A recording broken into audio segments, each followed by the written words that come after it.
Are you my son? The 82-year-old woman's voice cut through the Las Vegas arena as Elvis Presley paused mid-song, her weathered hand reaching toward the stage with desperate recognition. Margaret Rose hadn't spoken a complete sentence in 3 months due to her advancing Alzheimer's, but something about Elvis's voice had unlocked a door in her fading memory that her devoted son David thought was closed forever. But to understand how a simple song could penetrate the fog of a disease that had stolen almost everything from a once brilliant woman, we need to go back to December 15, 1976, when David Rose made what he thought might be his final attempt to connect with the mother who no longer recognized him as her child. Margaret Rose had been a high school English teacher for 43 years, a woman who could recite Shakespeare from memory and explain the nuances of Dickens to teenagers who thought reading was punishment. She had raised 3 children, buried a husband after 50 years of marriage, and maintained her sharp wit and endless curiosity well into her 70s. But Alzheimer's disease doesn't care about intelligence or accomplishments or the depth of love that surrounds its victims. David had watched his vibrant, articulate mother slowly disappear over the past 3 years. First came the small things, forgetting where she'd placed her reading glasses, repeating the same story twice in an afternoon. Then the confusion grew deeper. She'd get lost driving to the grocery store she'd visited weekly for decades. She'd call David by his father's name, then look confused when he gently corrected her. But the hardest moment came 6 months ago, when Margaret looked at David with genuine fear and asked, "Who are you and why are you in my house?" The son who had been her pride and joy, who had called her every day since college, who had moved back to Memphis to care for her, had become a stranger in her eyes. David had quit his job as a newspaper reporter to become his mother's full-time caregiver. The woman who had once helped him with homework, cheered at his baseball games, and cried at his college graduation, now needed help remembering how to use a fork. Some days she didn't speak at all, just stared out the window at a world that had become as foreign to her as a distant planet. The doctors had explained the progression with clinical detachment. Moderate stage Alzheimer's disease. Increasing confusion, loss of recent memory while some distant memories might remain. Difficulty with language.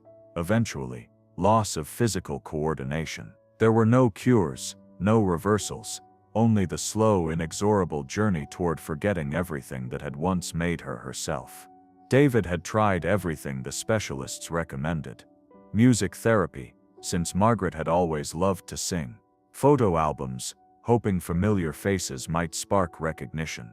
Familiar routines, maintaining structure in an increasingly chaotic mental landscape. Some days there were brief glimpses of the mother he remembered, a laugh at something funny on television, a moment of clarity where she'd ask about his job before forgetting again that he'd quit to care for her. But lately, even those moments had become rare.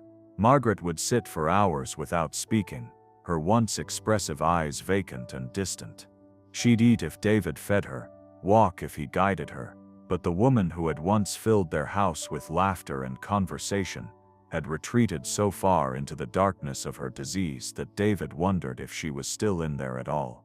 That's what made his decision to take her to see Elvis Presley so desperate and probably foolish. Margaret had always loved Elvis's music. She and David's father had danced to Love Me Tender at their wedding 50 years ago. During David's childhood, Elvis songs had been the soundtrack to Saturday morning cleaning sessions and Sunday afternoon family gatherings. David remembered his mother defending Elvis when critics called him vulgar or inappropriate. "That young man has a gift from God," she'd say firmly. "He sings with his whole heart, and that's what makes music matter." Even during Elvis's later, more troubled years, Margaret had maintained her affection for the entertainer she saw as a fundamentally decent man who'd lost his way. When David heard that Elvis was performing at the International Hotel during the holidays, he thought about those Saturday mornings filled with music. Maybe, just maybe, if anything could reach through the fog of Alzheimer's and touch whatever remained of his mother's consciousness, it would be the voice that had provided the soundtrack to some of her happiest memories. Getting tickets required calling in favors from his old newspaper contacts, and the expense would strain David's already tight budget. Taking Margaret out in public had become increasingly difficult as her condition worsened. She could become agitated in crowds, confused by unfamiliar surroundings. But David was running out of ways to reach her, and he couldn't shake the feeling that this might be their last chance to share something beautiful together. The evening of the concert, David carefully helped Margaret dress in her favorite blue dress, the one she'd worn to church every Sunday for 20 years. Her hands shook as he helped with her jewelry, but she seemed calmer than usual, almost as if some part of her sensed that tonight was special. The ride to the hotel was quiet. Margaret sat beside him in the car, staring out the window at the Memphis street she'd called home for 8 decades, but no longer recognized.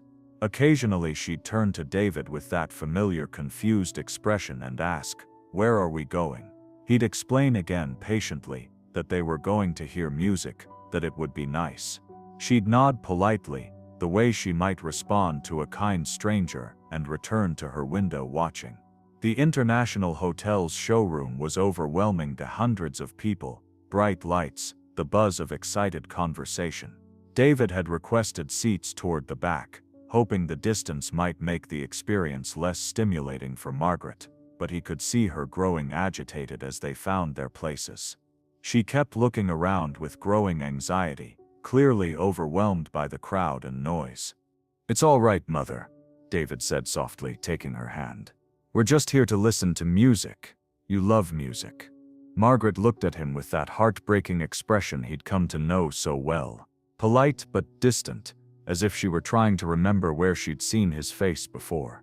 "You're a nice young man," she said quietly, the phrase she'd begun using for him weeks ago. "But I think there's been a mistake. I should be at home." David's heart broke a little more, as it did every time she failed to recognize him. But he'd learned to hide his pain, to smile and be gentle, and pretend that losing his mother while she was still alive wasn't the most devastating thing he'd ever experienced. "The music will start soon," he said, squeezing her hand gently. "I think you'll enjoy it." When Elvis took the stage, the crowd erupted in applause and cheers. Margaret startled at the sudden noise, gripping David's arm with surprising strength. But then Elvis began to speak to the audience, his voice carrying clearly through the arena's sound system, and something extraordinary began to happen. Margaret stopped looking around anxiously, her grip on David's arm relaxed. For the first time in months, she seemed to be focusing intently on something outside herself. Elvis's voice, that distinctive warm tone that had charmed millions, seemed to be reaching through the fog of her disease to touch something deeper. Elvis opened his set with "That's All Right," followed by "Don't Be Cruel" and "Hound Dog." The crowd sang along enthusiastically, but David was watching his mother, amazed to see her lips moving slightly, as if she were trying to remember words to songs she couldn't quite recall learning. Then Elvis began the opening chords to "Love Me Tender." The change in Margaret was immediate and dramatic. The vacant expression that had haunted David for months disappeared, replaced by an intensity of focus he hadn't seen since before her diagnosis. Tears began streaming down her cheeks.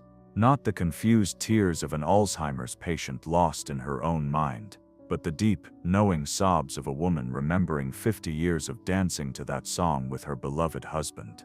"Love me tender, love me sweet, never let me go."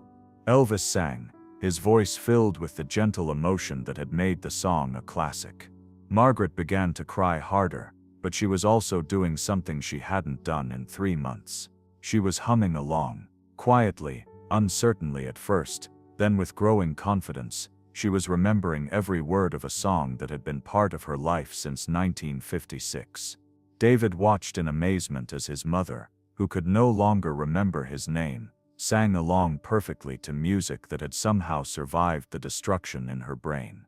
The woman who struggled to form simple sentences was reciting lyrics flawlessly, her voice soft but steady. But then something even more extraordinary happened. Margaret suddenly stood up, her movement so abrupt that several people around them turned to look. David reached for her arm, worried she might fall or become agitated, but Margaret wasn't confused or frightened.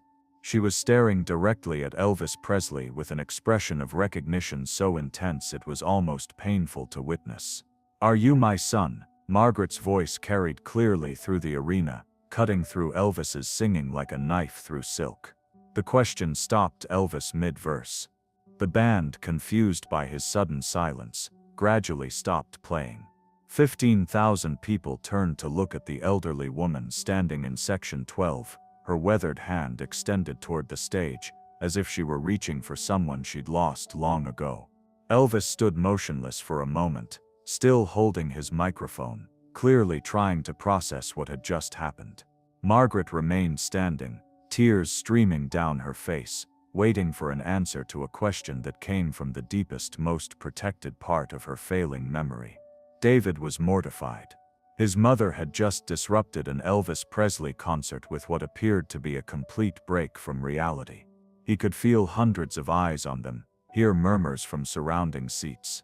Security guards were already moving in their direction, ready to escort them out for disturbing the show. But Elvis held up his hand, stopping the security team in their tracks. Instead of being annoyed or embarrassed by the interruption, Elvis's expression showed only compassion and curiosity.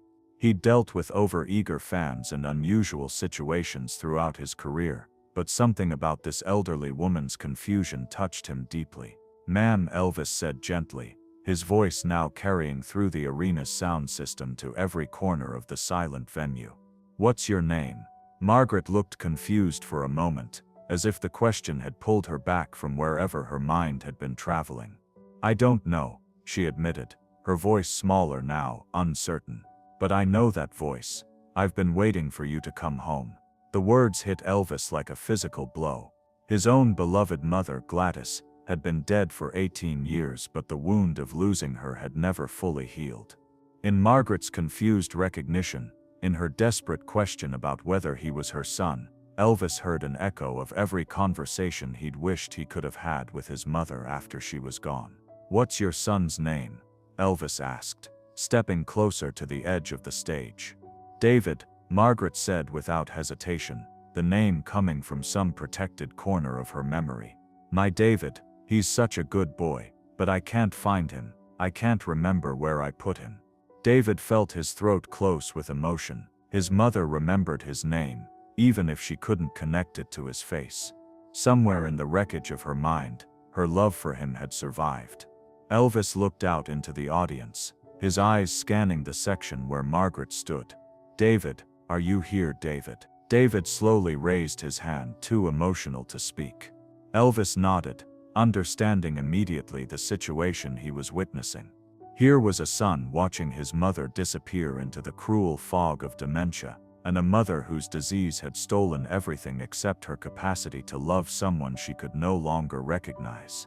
"David's right there, ma'am," Elvis said softly, pointing toward Margaret's son. "He's been taking care of you. He's been waiting for you to remember him." Margaret turned to look at David, her face cycling through confusion, recognition, loss, and something that might have been love. "David," she said uncertainly, as if testing the word against her fractured memory.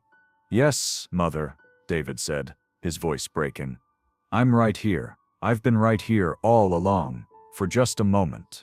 Brief and precious and probably never to be repeated." Margaret's eyes cleared. The fog lifted just enough for her to see her son, really see him for the first time in months. "Oh, my darling boy," she whispered, reaching for him with trembling hands. "I've been so lost. I've been so scared. But you've been here, haven't you? You've been taking care of me." David took his mother in his arms, both of them crying now, holding on to a moment of connection that they both knew was fragile and temporary. Around them, 15,000 people sat in reverent silence, witnessing something sacred and heartbreaking and beautiful. Elvis watched from the stage, his own eyes filled with tears. In Margaret's momentary clarity, in David's devotion, in the power of music to reach through the darkness of disease, he saw something that transcended entertainment. He saw the purest expression of love he'd ever witnessed. "Ladies and gentlemen," Elvis said softly into his microphone, Sometimes we get reminded that music isn't just about performing, it's about connecting. It's about love reaching across any distance, even the distance that disease can create between people who belong together. He paused, looking at Margaret and David still embracing in their seats. "Mrs. Margaret, I want to sing something just for you and your son. And I want everyone in this room to remember that love, real love, the kind that lasts 50 years and survives any illness, that's the most important music there is." Elvis sat down at his piano and began playing Love Me Tender again, but this time it was different. This time it wasn't a performance. It was a prayer, a blessing, a gift to a mother and son who were fighting a battle against time and disease with nothing but their stubborn, enduring love for each other. As Elvis sang, Margaret slowly sank back into her chair, the moment of clarity fading like sunset. But she was still humming along, still connected to the music that had somehow survived in her damaged brain when everything else was disappearing. David held his mother's hand and sang along softly, knowing that tomorrow she might not remember this night, might not remember his name, might look at him again like a stranger. But for these few minutes, they had found each other across the wasteland of Alzheimer's disease, and that was worth everything. When the song ended, the arena erupted in applause, but it wasn't the usual concert cheering. It was the sound of 15,000 people who had just witnessed something profound about the nature of love, loss, and the mysterious ways that music can heal what seems broken beyond repair. Elvis stood and walked to the edge of the stage again. "Mrs. Margaret, David, thank you for reminding all of us what really matters. Sometimes the most important performance isn't on a stage. Sometimes it's in a hospital room, or a living room, or anywhere people choose to keep loving each other even when it's hard." After the concert, Elvis asked to meet privately with Margaret and David. In his dressing room, away from the crowds and cameras, the three of them sat together quietly. Margaret was confused again, asking repeatedly where she was and when she could go home, but she seemed calmer, as if the music had soothed something deep in her troubled mind. She was a teacher, David explained to Elvis. 43 years, she could quote Shakespeare and Dickens from memory. She raised 3 kids, buried a husband, never missed a day of work unless one of us was sick. And now she's still your mother, Elvis said firmly. The disease can take her memories, but it can't take the love. That's still there. You saw it tonight. Everyone in that arena saw it. Elvis reached into his pocket and pulled out one of his signature scarves. "This is for her," he said, draping it gently around Margaret's shoulders. "And this," he said, handing David a signed photograph, "is for you. To remind you that what you're doing, taking care of her, staying with her, loving her even when she can't remember your name, that's the most important work anyone can do." David broke down completely then, months of exhaustion and grief and isolation pouring out in sobs that shook his whole body. Elvis put his arm around the younger man's shoulders and let him cry, understanding better than most the weight of loving someone you're slowly losing. "She's still in there," Elvis said quietly. "Tonight proved that, and as long as you keep loving her, as long as you keep talking to her and singing to her and holding her hand, part of her will always be able to find her way back to you." Margaret died 18 months later, in the spring of 1978. By then, she had forgotten how to walk, how to eat, how to speak. But David sang to her every day. Elvis songs, hymns, lullabies she'd sung to him when he was small. And sometimes, even at the end, her eyes would brighten just slightly when he sang, "Love Me Tender," as if some deep part of her still remembered dancing to that song with her husband, still remembered the night when her son's love and Elvis Presley's voice had called her back from the darkness, even if only for a moment. The story of that December night became legendary among Elvis's fans and the staff at the International Hotel. It was told and retold, each version emphasizing different details but always centering on the same truth. that love and music together can reach places that medicine cannot touch. Rebecca Martinez, who had been treating Alzheimer patients for 30 years, heard about the incident and began incorporating Elvis music into her therapy sessions. She found that familiar songs, especially those associated with powerful emotional memories, could sometimes break through the confusion and isolation that characterized the disease. What happened with Mrs. Margaret wasn't a miracle in the supernatural sense, Dr. Martinez explained to a medical journal, but it was a perfect example of how music can access preserved memories in Alzheimer patients. The emotional centers of the brain are often the last to be affected by the disease, and music provides a direct pathway to those preserved feelings and experiences. The Margaret effect, as it came to be known in music therapy circles, led to revolutionary changes in how Alzheimer's care facilities approached treatment. Music therapy became a standard part of care plans, and many facilities began hosting regular concerts specifically designed to trigger positive memories in patients with dementia.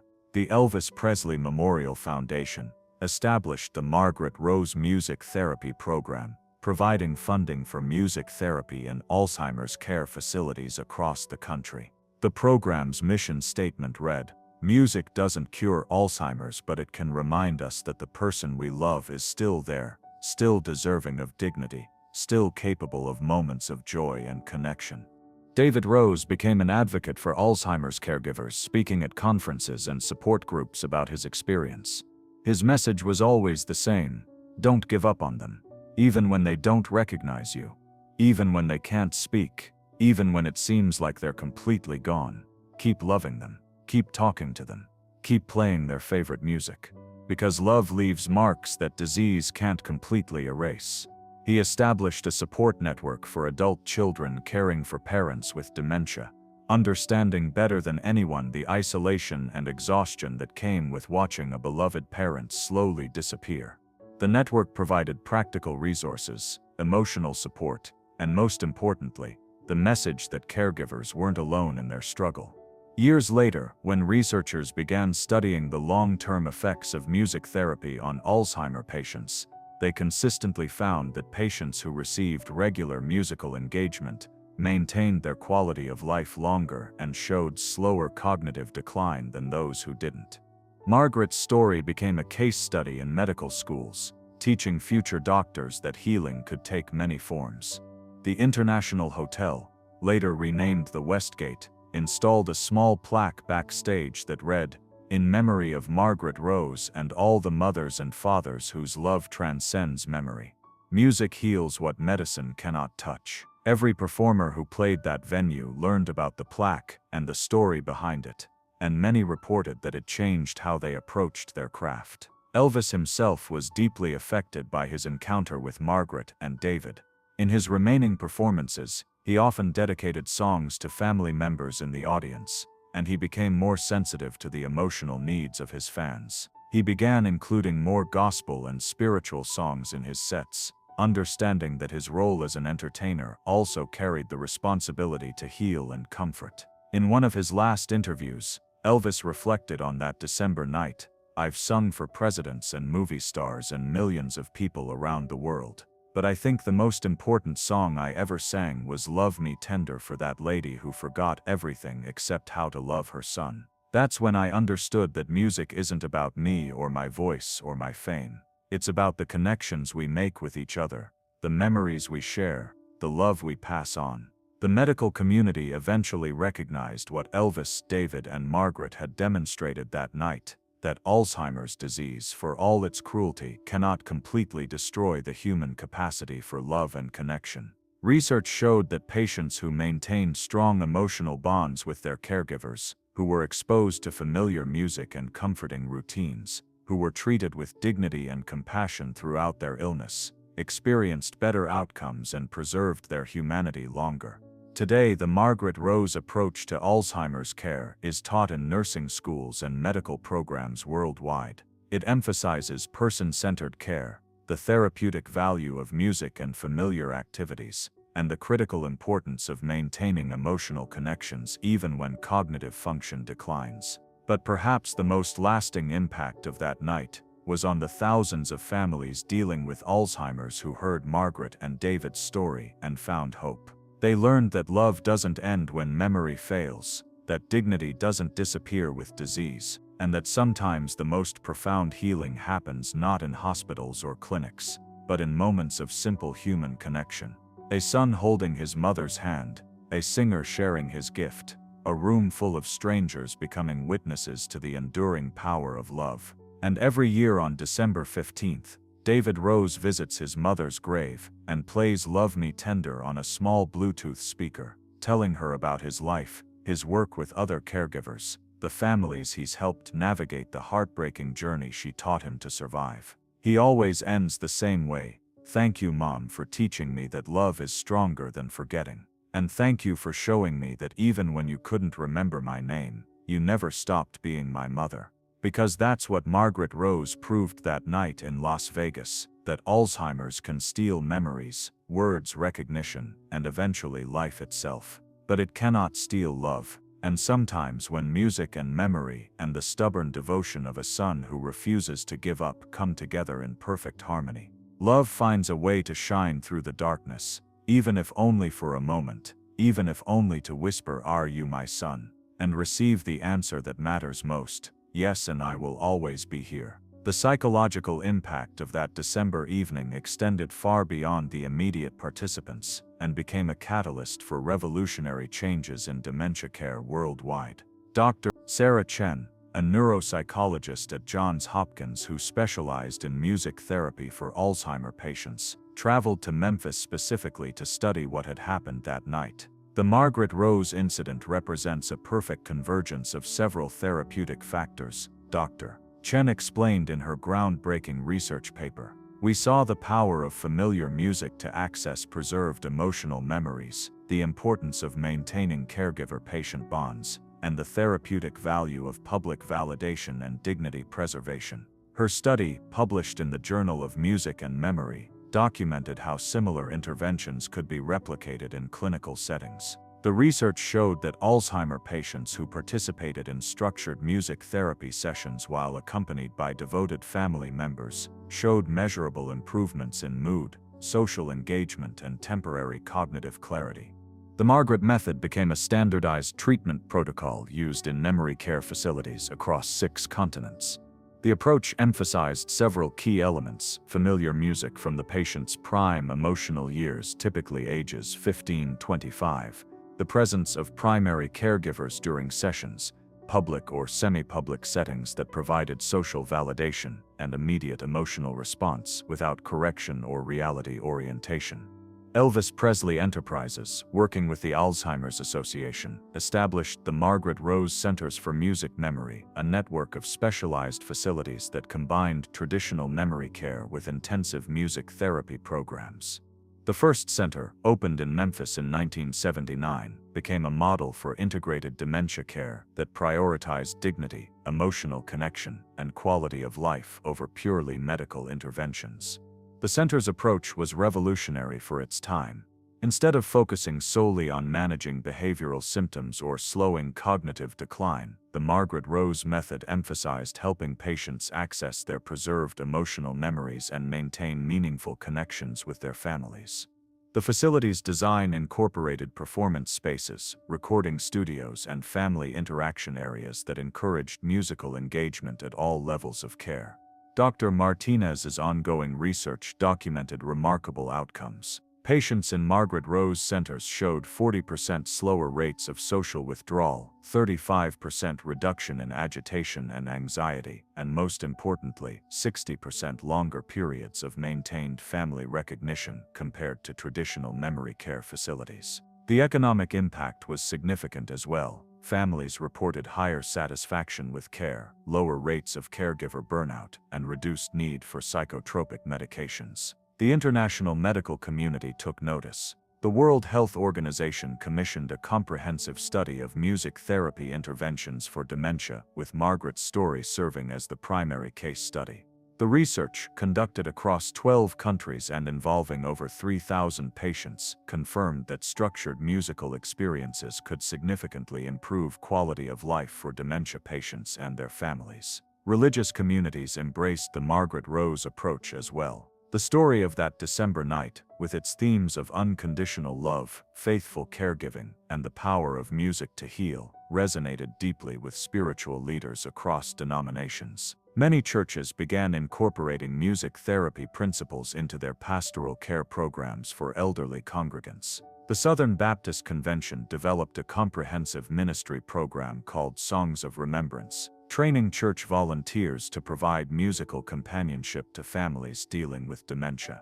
The Catholic Church's St. Cecilia initiative created similar programs in parishes worldwide, emphasizing the healing power of hymns and sacred music in caring for those with memory loss. Rabbi David Goldstein, who had lost his own father to Alzheimer's, became a passionate advocate for the Margaret Rose approach. "Music is the language of the soul," he wrote in his widely read book, When Memory Fails But Love Remains. When words fail, when recognition dims, when the disease steals so much, music remains as a bridge between the person they were and the person they still are. The educational implications were equally significant. Medical schools began requiring coursework in music therapy and family-centered dementia care. The Margaret Rose curriculum became standard training for geriatric nurses, social workers, and pastoral care providers. Students learned not just the clinical aspects of Alzheimer's disease, but the crucial importance of preserving dignity and emotional connection throughout the progression of illness.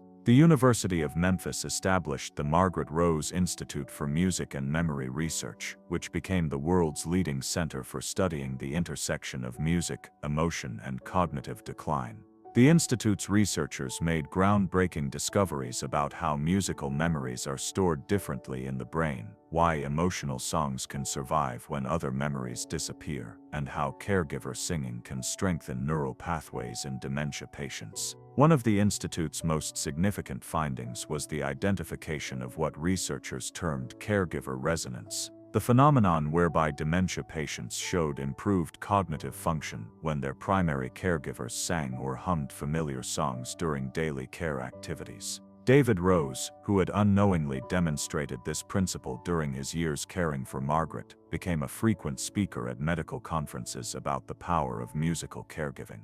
The entertainment industry was transformed as well. Following Elvis's example, major performers began incorporating awareness and fundraising for Alzheimer's research into their concerts. The Margaret Moment became a recognized practice, where artists would dedicate songs to families dealing with dementia, often inviting them on stage for special recognition. Country music in particular embraced this tradition. Artists like Dolly Parton, Willie Nelson, and Johnny Cash regularly included Alzheimer's awareness in their performances, sharing stories about their own family experiences with the disease and the healing power of familiar music. The Country Music Association established the Margaret Rose Award, given annually to artists who demonstrated exceptional commitment to using their platform for Alzheimer's advocacy. The film and television industry began portraying dementia with greater sensitivity and accuracy, moving away from purely tragic depictions to show the complex reality of families learning to love differently as the disease progressed. Several award-winning documentaries featured the Margaret Rose story as an example of how individual moments of connection could inspire systemic change in healthcare. Technology companies developed innovations inspired by Margaret's story. Personal music devices specifically designed for dementia patients became widely available, programmed with each individual's preferred songs from their emotional prime years. Smart home systems were created to provide musical cues for daily activities, helping patients maintain routines and reduce anxiety through familiar audio environments. The legal and financial services industries adapted to support families implementing Margaret Rose principles. Estate planners began including musical legacy provisions in wills and trusts, ensuring that families had resources specifically designated for music therapy and memory care. Insurance companies, initially resistant to covering music therapy, gradually began recognizing its cost-effectiveness compared to traditional pharmaceutical interventions. Corporate America embraced Margaret Rose principles in employee assistance programs. Companies with aging workforces began offering support for employees caring for parents with dementia, including access to music therapy resources, caregiver support groups, and flexible scheduling to accommodate medical appointments and family needs. The Margaret Rose Foundation, established by David in partnership with Elvis Presley Enterprises, became one of the world's leading advocates for dementia research and family support. The foundation's motto, taken from Elvis's words that December night, read, "Love reaches across any distance, even the distance that disease creates between people who belong together." International governments began incorporating Margaret Rose principles into their healthcare policies. Countries with aging populations, particularly Japan, South Korea, and several European nations, developed national programs that emphasized musical interventions and family-centered care for dementia patients. The World Health Organization's Global Action Plan on Dementia specifically referenced Margaret's story as an example of how individual acts of compassion could inform broad public health strategies. The economic impact was substantial. Studies showed that countries implementing Margaret Rose principles in their dementia care systems saw reduced healthcare costs, decreased institutionalization rates, and improved family caregiver well-being. The approach proved particularly effective in cultures that traditionally emphasized family caregiving and respect for elders. Research institutions worldwide began studying the Margaret phenomenon, the documented ability of music to create temporary windows of clarity in advanced dementia patients. Scientists discovered that musical memories are stored in multiple brain regions, making them more resistant to the neurological damage caused by Alzheimer's disease. This finding led to new approaches in early intervention and prevention strategies. The Margaret Rose approach influenced architecture and design principles for memory care facilities. The traditional medical model of sterile hospital-like environments gave way to designs that incorporated performance spaces, family gathering areas, and acoustically optimized rooms for musical activities. These memory villages became the new standard for dementia care, creating environments that supported both medical needs and emotional well-being. Art therapy programs began incorporating the Margaret Rose model, recognizing that creative expression could serve similar functions to musical intervention. Patients who had been visual artists, writers, or craftspeople found that familiar creative activities could provide similar moments of clarity and connection with their families. The culinary world adapted Margaret Rose principles as well. Memory care facilities began providing comfort foods from patients' cultural backgrounds, understanding that familiar tastes and smells could trigger positive memories and reduce anxiety. Family cooking activities became a standard part of therapeutic programming, allowing caregivers and patients to share meaningful experiences even as verbal communication became difficult. Physical therapy programs incorporated music and movement based on patients' preferred songs and dances from their younger years. Memory dancing became a recognized therapeutic intervention, helping patients maintain physical function while accessing emotional memories. Many facilities began hosting regular dance events where families could share activities that honored the patient's past while creating new moments of connection. The Margaret Rose story influenced spiritual care practices across religious traditions. Chaplains and pastoral care providers began using familiar hymns, prayers, and religious music as primary tools for providing comfort to dementia patients and their families. Many reported that patients who could no longer communicate verbally would still respond to sacred music from their faith tradition.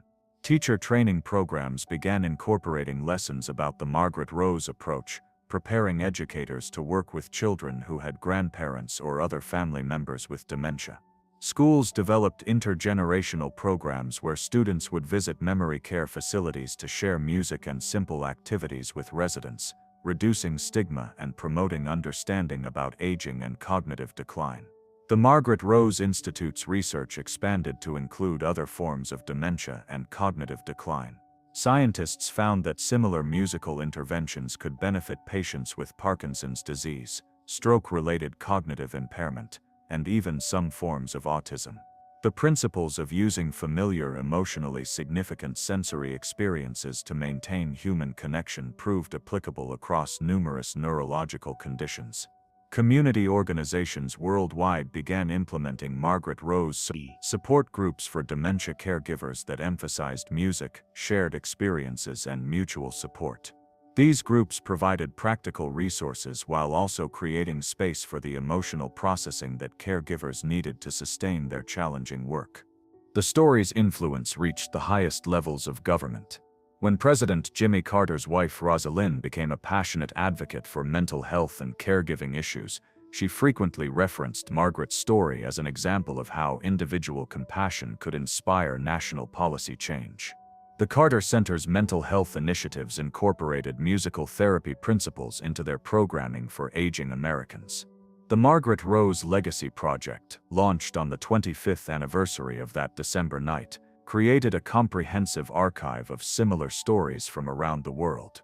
Families submitted videos, audio recordings, and written accounts of their own experiences with music's power to reach loved ones with dementia. The archive became a valuable resource for researchers studying the intersection of music, memory, and emotional connection. Medical equipment manufacturers developed specialized audio systems for healthcare facilities, designed to provide high-quality musical experiences for patients with hearing or cognitive impairments. These systems, known as Margaret speakers, became standard equipment in memory care facilities worldwide. The story influenced discussions about end-of-life care and dignity for dementia patients. Margaret's example of maintaining personhood and capacity for love even in advanced stages of the disease helped shift medical ethics toward approaches that prioritized emotional well-being and family connection over purely life-extending interventions. International conferences on dementia care consistently featured presentations about the Margaret Rose approach, with medical professionals sharing their experiences implementing musical interventions in diverse cultural contexts. The annual Margaret Rose Memorial Lecture became one of the most prestigious events in geriatric medicine, drawing researchers and practitioners from around the world. The Margaret Rose smartphone app, developed by the foundation in partnership with technology companies, allowed families to create personalized musical programs for their loved ones with dementia.